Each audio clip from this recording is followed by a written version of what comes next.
Assalamualaikum warahmatullahi wabarakatuh. Kita jumpa lagi di channel Ambu Aura. Jangan lupa subscribe dan like-nya. Pelajaran sosiologi yang bertemakan mengenai jenis-jenis norma.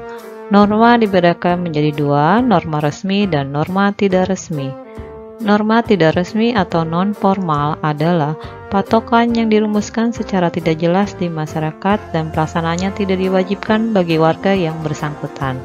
Norma resmi atau norma formal yaitu dirumuskan dan diwajibkan dengan jelas dan tegas oleh yang berwenang kepada semua warga masyarakat. Norma-norma utama yang harus kalian perhatikan. Yang pertama adalah mengenai norma kelajinan, yaitu norma yang diikuti tanpa berpikir panjang, melainkan hanya didasarkan atas tradisi atau kebiasaan yang berlaku di masyarakat. Contohnya dalam hal tata cara duduk bagi seorang muslimah yang baik, apakah seperti gambar berikut atau seperti gambar seorang anak laki-laki yang sedang memandang seekor hewan.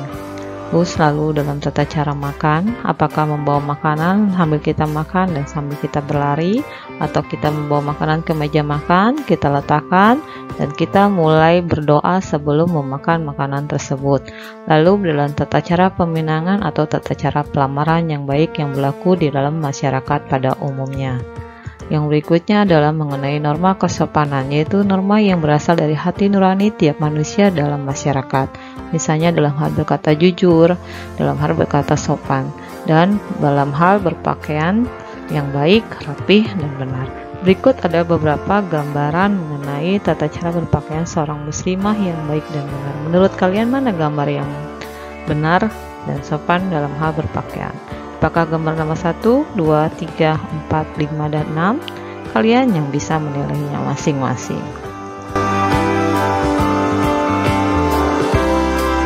Berikutnya adalah mengenai norma hukum, yaitu norma yang berasal dari pemerintah berupa peraturan, instruksi, ketetapan, keputusan, dan undang-undang.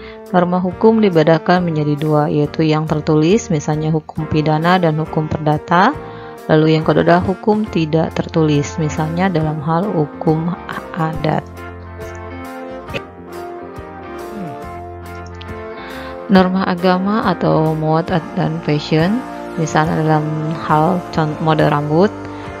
Untuk para remaja putra, mana model rambut yang menurut kalian cocok untuk diri kalian dan cocok untuk anak ukuran sekolah menengah atas? Dan untuk remaja putri adalah model pakaian, mana yang menurut kalian cocok untuk pergi kondangan dan mana yang cocok untuk sehari-hari. Lalu model rumah, apakah model rumah yang mewah yang mempunyai garasi untuk mobil parkir, atau model yang sederhana tapi wah, atau model rumah panggung yang saat ini sedang tren. Dan yang terakhir adalah mengenai norma kesusilaan atau mores, yaitu norma yang berasal dari kebiasaan yang dibuat manusia sebagai anggota masyarakat, misalnya dalam hal sopan santun dalam bertutur kata dan tingkah laku yang baik dalam hal perbuatan. Oke, sampai di sini perjumpaan kita. Terima kasih atas perhatian kalian semuanya.